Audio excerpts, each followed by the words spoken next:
Friends, welcome back to my profile. तो આજે હું તમારી સાથે એક સરસ મજાનું અને પવિત્ર અનબોક્સિંગ શેર કરવાની છું। તો મારી પાસે આજે આવ્યું છે શ્રી સોમનાથ ટ્રસ્ટ તરફથી પ્રસાદનું બોક્સ। તો ચલો જલ્દીથી જોઈએ કે બોક્સની અંદર શું છે। આ છે રુદ્રાક્ષની માળા, આ છે રુદ્રાક્ષના દોરા હાથે બાંધવા માટે, અને આ છે ભભૂત પ્રસાદ।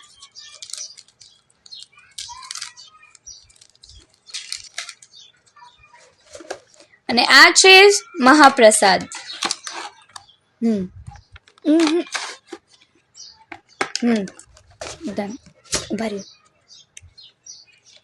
અને આ છે શિવલિંગનો સરસ ફોટો। તો મને તો આ પ્રસાદનું બોક્સ જોઈને ખૂબ જ આનંદ થયો, જાણે સોમનાથ દાદા સાક્ષાત મારા ઘરે પધાર્યા હોય એવો મને અહેસાસ થયો। તો તમને મારો આ વિડીયો કેવો લાગ્યો એ કમેન્ટમાં જરૂરથી જણાવજો। તો મળીએ ફરી પાછા એક નવા વિડીયો સાથે। હર હર મહાદેવ।